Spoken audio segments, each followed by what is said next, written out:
This is the Week in Sustainability from Sustain.Life. It's where our team of sustainability experts and practitioners share commentary to keep you up to date on developing stories and news.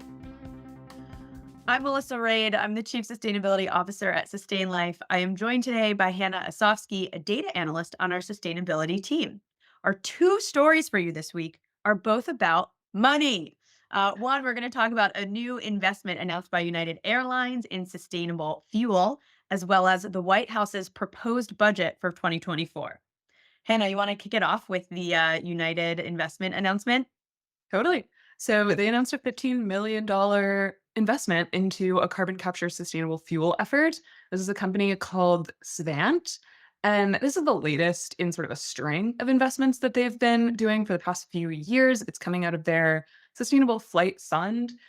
So last year, they made several investments into the purchase of some electric air taxis. I don't think any of those have yet to take anyone anywhere, but they're a cool idea. And they also made headlines in 2021 for the first successful commercial flight using 100% biofuel. So they've been really loud about their 2050 net zero target, and they've also been really loud about avoiding offsets. So this progress is something that they're taking seriously. And I wanted to talk about this in a sort of larger way, but I want to back up a little bit and talk about kind of the current state of sustainable aviation fuel and then move on to like why this investment specifically is unique and interesting. But so far, decarbonizing this industry and aviation as a whole is viewed as like one of the main stays of a really hard sector to tackle. Yes, I actually spoke about that just yesterday on our webinar on embracing the energy transition. And Lauren Kraft from Energy Intelligence was talking about the aviation sector. So what's so hard to abate about the sector? Totally. It's, solutions that are proposed for the rest of the transportation sector don't really hold up for aviation. So when we talk about making efficiency improvements, efficiency and reducing jet fuel use can really only do a lot of work on the margins. They don't get you to full decarbonization. In addition, planes are not ready for the weight of batteries, and batteries aren't ready for the capacity of long haul flights. And then there's also the fact that we don't manufacture planes at the same rate that we manufacture light, medium, and heavy duty vehicles. It's just not going at that speed. So we don't have the capacity to change. Yeah, I feel like when we talk about decarbonizing aviation, it often just always points back to sustainable aviation fuel or SAF as being that favored solution to kind of make the progress we need in this sector. Yeah, absolutely. It's because sustainable aviation fuel is the only solution that's compatible with the existing infrastructure of planes. They're literally referred to as drop-in ready fuels. They are already compatible with the conventional engine and they can be mixed with conventional fuel. So that brings us to kind of where we are now. Svant is doing something different than the typical sustainable aviation fuel. We've typically seen purely a biofuel approach, and what Svant is doing is actually manufacturing carbon capture filters and then compressing that carbon and turning that into a jet fuel rather than the prior attempts, which are biofuel based. Interesting. Okay, so they are now using carbon that's captured from a different process and burning that carbon in their jet engines. Does burning that carbon release emissions itself? So it varies a little bit depending on the feedstocks, but all of these ranges, including the carbon capture and the other biofuel alternatives, have approximately 75% less carbon emissions than conventional fuel. In addition, they also almost completely eliminate 90 to 100% of the sulfur as compared to conventional fuel, which is amazing. Okay, so it's a burn, but it's a much cleaner burn. Um, Absolutely. Sounds amazing. What's the holdup? Like, why? I assume this must be, I don't know, expensive and not yet scalable. What are the obstacles in making this like a real viable solution to implement today? I mean, correct and correct.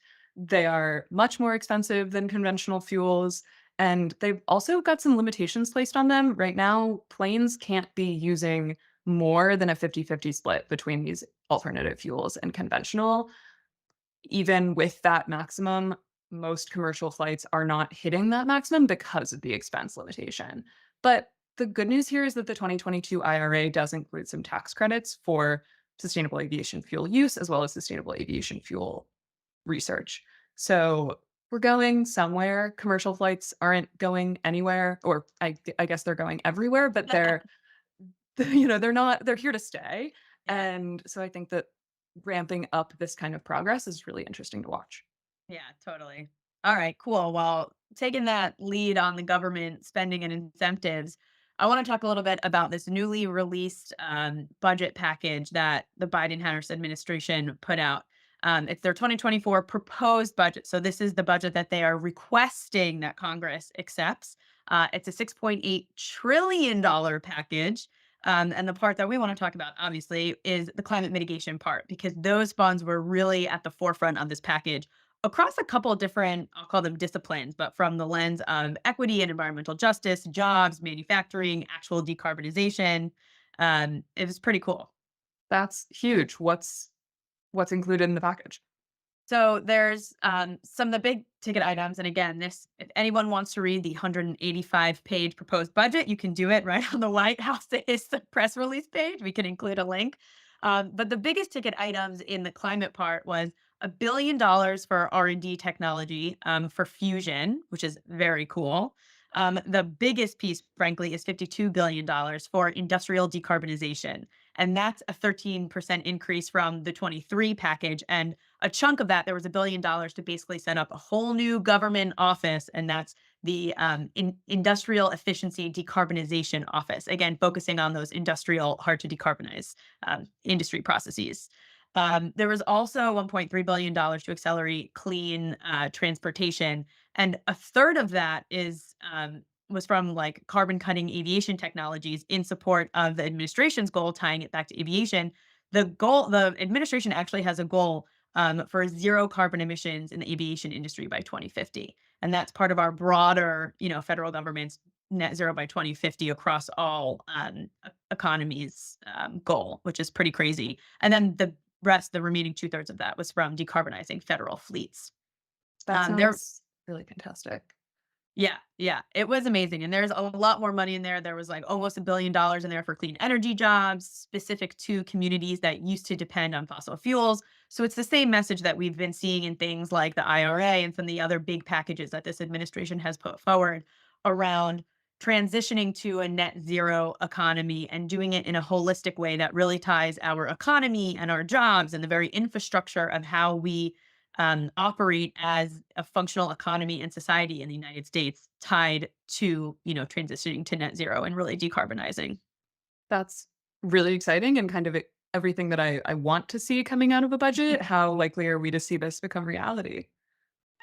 Well, sure, we'll do an update on this at some point, but there's been quite a bit of coverage on this already. And there was actually the New York Times, the subheader they used for this, I think, is quite telling. And the subheader was, "The president requested trillions in new spending that has no chance of passing a Republican House."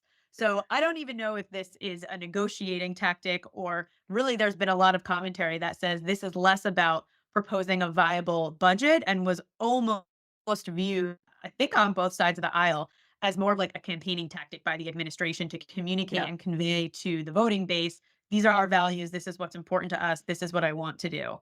So, much of the budget package had focused on this administration's main message, which has always been about building up the middle class, and building up the economy through the middle class. And so the climate piece, I think, just more so positions how the administration feels about it. So I don't know, fingers crossed. You always want it to happen, but I'm not putting all my eggs in that basket, and we'll just have to see. All right. Well, that's what we have for you this week. See you next week for another week in sustainability.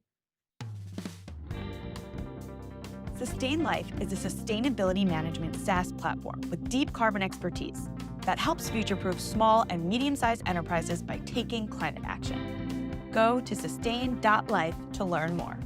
Thanks for listening and watching. Don't forget to like and subscribe to our YouTube channel or your favorite podcast platform. We'll see you next week.